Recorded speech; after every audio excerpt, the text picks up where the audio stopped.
Salut à tous et à toutes. Alors aujourd'hui on se retrouve pour une vidéo un peu particulière sur la nouvelle saison d'Arena Breakout, donc la saison 2. On va voir un peu tout ce qu'il y a de nouveau. Et il y a quand même pas mal de choses qui ont changé, c'est grave cool.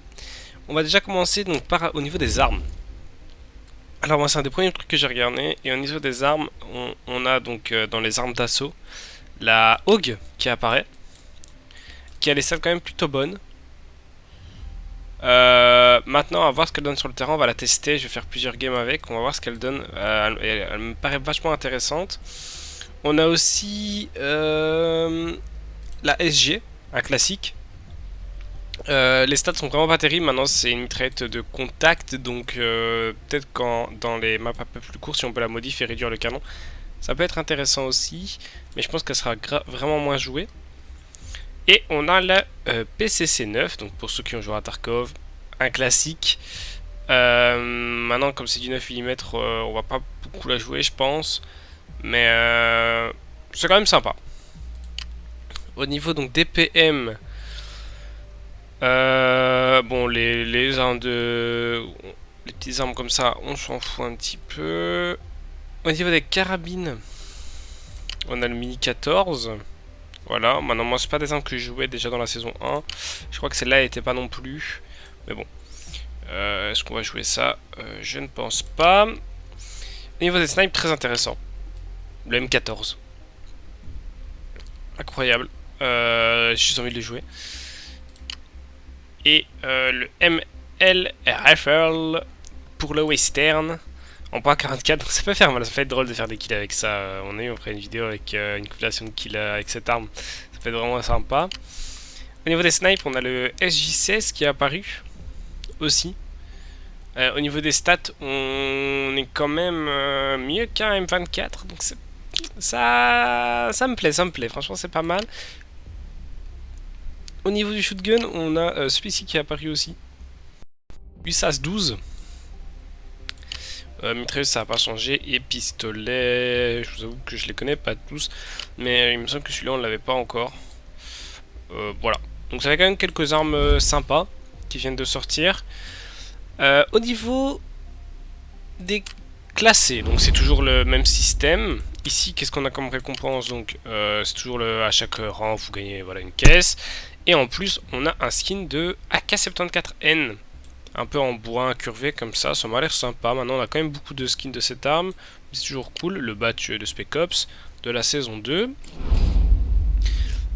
Au niveau des récompenses, voilà, donc c'est les petits stickers. Bon, moi je les ai pas pris à la saison, c'est pas un truc qui m'intéresse. On a le War Breakout, il est quand même sympa. Avec une petite animation de flamme. Et le Crimson aussi avec l'animation de flamme, elle est vraiment stylée, je trouve. Elle claque de ouf. Et bon, les caisses de base. Donc ça c'est pour les classer. Au niveau des missions, on a eu donc les missions de saison 2. Il y en a quand même pas mal. Je sais pas s'il y en a plus ou moins que la saison 1. Bon, c'est pas un truc super important, mais il y en a quand même pas mal. Donc on commence avec 30 jours de Secure Case de 4 places. Le ticket mauve. Encore un skin d'AK-74N en bleu. Il est pas dégueu. Et après, on a encore la case secure. Et pour les missions classiques, on a un skin de Fall. Un peu en mode camo militaire, sympathique. Voilà. Donc les missions c'est fait. On a quelque chose qui change beaucoup, que j'ai trouvé vraiment pas mal, c'est le Trophy Room. Alors ça serait une pièce, comme ici, voilà. Où vous avez, ici on va pouvoir poser nos armes où on a fait 100, on a tué 180 ennemis avec. Alors est-ce que c'est des joueurs, des scavs, voilà. Je pense que les scavs et joueurs ça va être compté en même temps. Et on pourrait la disposer ici.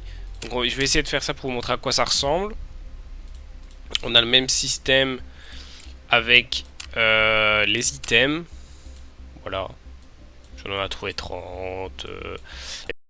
Et dont les items les plus rares. Voilà.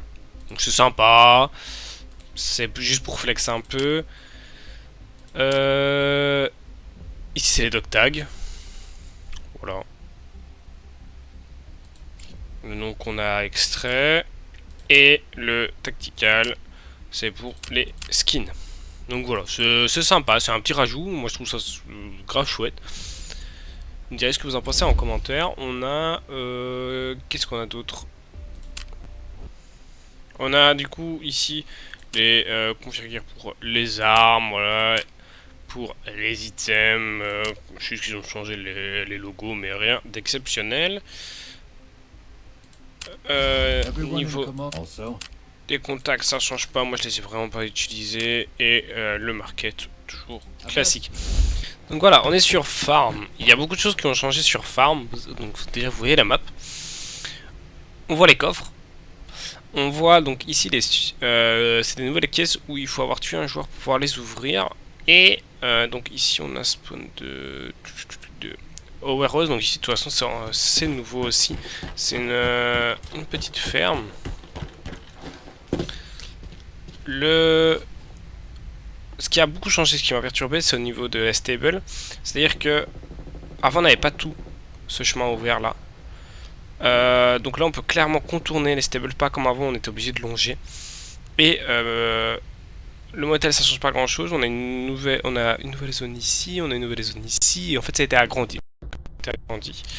On va voir ce que ça donne, on va voir si on va déjà trouver du bon loot.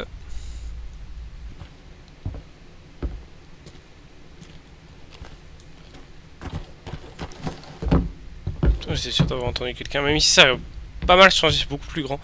Et on a la caisse là où il faudra faire gaffe quand on rentre. Facile de se cacher. Même l'étage a changé. Maintenant il y a un lit. Et même c'est même plus grand, j'ai l'impression. Donc on a l'ouverture maintenant ici à droite.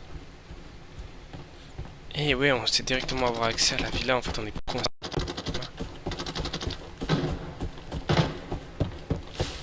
On peut passer par ici.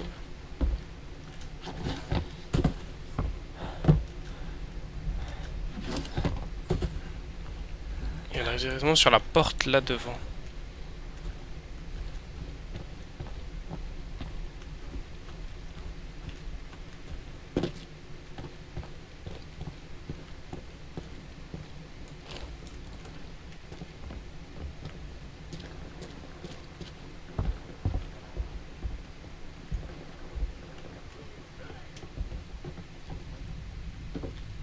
Ouah, ça a changé vraiment énormément.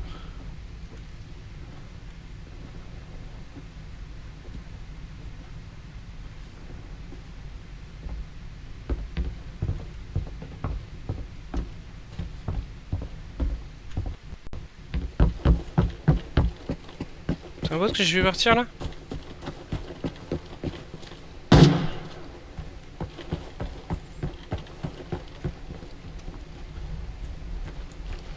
Ah, un bot ça.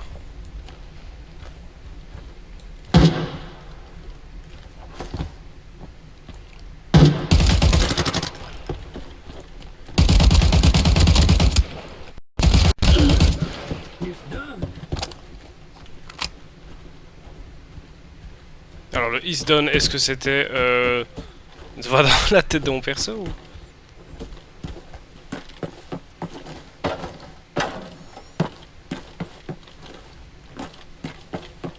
Ah ouais, c'est tellement plus ouvert.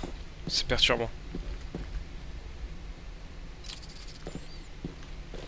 Là, donc c'était fermé, on avait l'extraction qui était ici. Maintenant, on a une grande ouverture. Mais on peut pas l'arrêter depuis une demi-mission. Ils ont vraiment agrandi la map. Et là aussi, c'est ouvert maintenant. Donc il y avait le point d'extraction ici, son sac à dos. Ah mais là il y a un point d'extraction là derrière, il est juste un peu plus lent. En fait ils l'ont un peu sécurisé en fait. Ok.